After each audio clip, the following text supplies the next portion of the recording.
Hello, welcome to another episode of Your Health, Your Life. Today we're going to be talking about epilepsy. When you look around, you may find that there's a bit of segregation that is targeted towards people that are epileptic. Some people think that these people may not achieve much and they may not do much. So I want to talk about epilepsy, what really happens in this disease, and maybe perhaps it may give us a better understanding of what actually happens to the people that suffer from epilepsy. So epilepsy is simply a brain disease that is characterized by abnormal electrical impulses or charges in the brain. Because the brain, as we know, produces electricity for it to work. It produces electrical charges. So if you have an abnormal production of these electrical charges or an abnormal transmission of these electrical charges, you may end up with manifestations that we call epilepsy form. These include abnormal body movements, stiffening of the body or the joints. Some people simply develop weakening of their entire muscles, and as a result, they faint. Now, what are the causes of epilepsy? About a third of the causes of epilepsy are really unclear, but there are links to genetic causes. So it has been noted that epilepsy tends to run in families. And the explanation for these people is simply because they may have inherited 40 genes or genes that don't work properly and predispose their brain to produce abnormal electrical impulses.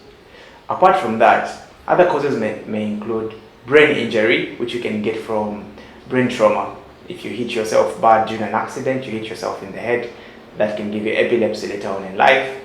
Certain brain infections can give you epilepsy later on in life.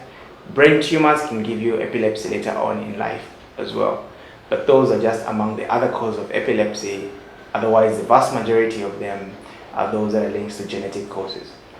Symptoms of epilepsy. We've already talked briefly about how people with epilepsy may present. We said they may present with abnormal body movements. They may present with stiffening body movements. Others of them simply present with no body movements.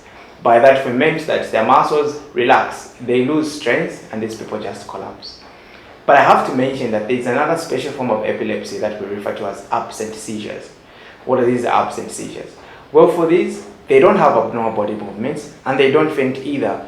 But what happens is that they simply lose consciousness for a few minutes here and there. They sort of zoom out or log off mentally. They are unable to appreciate anything, they can't feel anything, they can't see anything, they can't hear anything. Then after a few minutes, they come back on to full consciousness. So those are referred to as absent seizures. These are more common in children and in some cases can be associated with poor performance in schools. So I think teachers should be looking out for those children that are not doing too good in school. Try to send them to the doctor just for a quick reassessment. They may be having absent seizures, and of course if somebody is logging off mentally every now and then, you don't expect them to grasp much. But those are highly treatable as well and they can easily be put to control. So how do we treat epilepsy? We'll begin by saying that epilepsy is a lifelong disease and you may need treatment for the rest of your life. In certain people that have epilepsy secondary to a specific problem in the brain, say a brain tumor or a growth in the brain, surgery can be done to remove that problem, and that usually stops the problem. But for the vast majority of the patients we see, they need lifelong treatment. And with proper treatment, these people tend to fare very well. Of course, there are certain reservations that you may want to make if somebody is epileptic. For instance, if you're epileptic, you have to be cautious about things like driving. Is your epilepsy really well controlled for you to drive? Things like swimming, things like dangerous sports. So all those are things that you really have to think about if you're an epileptic person, because you don't really know when you're going to have epilepsy. So epilepsy is real, it exists, and people have it. Let's try to educate ourselves about it. Let's try to spread the message, and let's try to stop the discrimination. Because the truth of the matter is that every epileptic person just has the same chances of survival as the next person. Thank you very much for listening to this episode of Your Health, Your Life.